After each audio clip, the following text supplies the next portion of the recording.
এভাবেই মৃত্যুর মিছিল বেড়ে চলেছে গাজা উপত্যকায়। অথচ জায়নবাদী ইসরায়েলের সাথেই সম্পর্ক স্বাভাবিক করতে চেয়েছিলেন ফ্যাসিস্ট হাসিনা।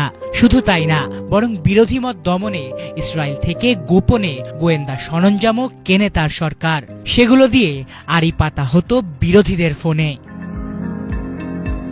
2021 সাল বাংলাদেশের পাসপোর্ট থেকে ইসরায়েলে ভ্রমণের নিষেধাজ্ঞা প্রত্যাহার করে হাসিনা সরকার। ব্যাপারটা আরেকটু বিস্তারিতভাবে বলা যাক। 2021 পূর্ববর্তী সময়ে বাংলাদেশের নাগরিকদের পাসপোর্টে থাকতো, this passport is valid for all countries of the world except Israel. অর্থাৎ এই পাসপোর্ট ইসরায়েল ব্যতীত পৃথিবীর সব দেশের জন্য বৈধ, বা এই পাসপোর্ট নিয়ে ইসরায়েল ছাড়া পৃথিবীর যে কোনো দেশে যাওয়া যাবে।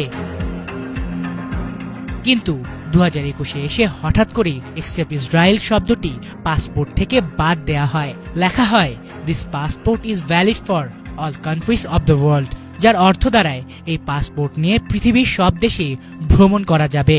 সে সময় এই বিষয়টি নিয়ে কঠোর সমালোচনা করেছিলেন বিএনপি মহাসচিব মির্জা ফখরুল ইসলাম আলমগীর। হামলা ও ক্ষেপণাস্ত্র নিক্ষেপে যখন ফিলিস্তিনের গাজা নগরী মৃত্যুপরিতে পরিণত হচ্ছে, ঠিক সেই সময় বাংলাদেশের পাসপোর্ট থেকে ইসরায়েল ভ্রমণের উপর থেকে নিষেধাজ্ঞা সরিয়ে দেওয়া হয়েছে, যা হতাশ করেছে গোটা বিশ্ব বিবেককে।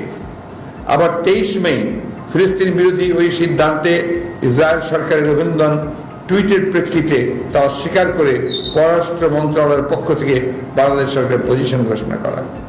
অপরদিকে স্বরাষ্ট্র মন্ত্রণালয়ের নীরবতা গোটা বিষয়ে সরকারের নীতিহীন অবস্থান বেরিয়ে এসেছে। 3 বছর পর ওই ঘটনায় আত্মপক্ষ সমর্থনের চেষ্টা চালান স্বৈরাচার সরকারের তৎকালীন পররাষ্ট্রমন্ত্রী আব্দুল মোমেন। তবে তার উক্তিগুলো ছিল শাক দিয়ে মাছ ঢাকার মতোই। জার্মান কোম্পানি আমাদের এই পাসপোর্ট তৈরি করে, তারা পয়সা বাঁচানোর জন্য নাকি এই এক লাইন বাদ দিয়েছে, কিন্তু আনফরচুনেটলি আমাদের তারা কনসাল্টিং। এখানেই শেষ নয়, ইসরায়েল থেকে পেগাসাস স্পাইওয়্যার কেনার ব্যবস্থা করেছিলেন ফ্যাসিস্ট হাসিনা, যেটি ব্যবহার করে বিরোধী মত পোষণকারীদের ফোন থেকে ব্যক্তিগত তথ্য হাতিয়ে নেওয়া হতো।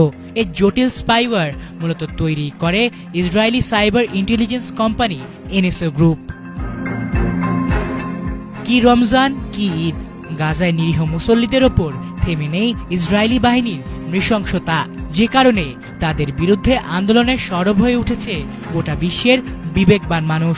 থেমে নেই বাংলাদেশও, সর্বস্তরের মানুষই ইসরায়েলের বিরুদ্ধে করছে আন্দোলন। মঙ্গলবার ছাত্রদল আয়োজিত ইসরায়েল বিরোধী জনসভায় আরও একবার তেল আবিবের সাথে হাসিনার গোপন আতাতের বিষয়টি মনে করিয়ে দিলেন বিএনপি স্থায়ী কমিটির সদস্য সালাউদ্দিন আহমেদ। আওয়ামী লীগ পরোক্ষভাবে ইসরায়েলকে স্বীকৃতি দিয়েছিল। কিভাবে? তারা বাংলাদেশের পাসপোর্টে ইসরায়েল ব্যতীত সকল রাষ্ট্র দমনের যে নির্দেশনা ছিল, সেখান থেকে ইসরায়েল শব্দটি রিমুভ করে দিয়েছিলেন, প্রত্যাহার করে নিয়েছিলেন। তার মানে দাঁড়ায় তারা ইসরায়েলকে স্বীকৃতি দিয়েছিল। দখলদার ইসরায়েলের সাথে কখনোই স্বাভাবিক সম্পর্কে যেতে প্রস্তুত নয় বাংলাদেশের মানুষ। অথচ বাংলাদেশের প্রতিনিধি হিসেবে হাসিনা জায়নবাদীদের সাথে সম্পর্ক স্বাভাবিক করার চেষ্টা চালিয়ে মূলত দেশবাসীর সাথে এক ধরনের প্রতারণাই করেন।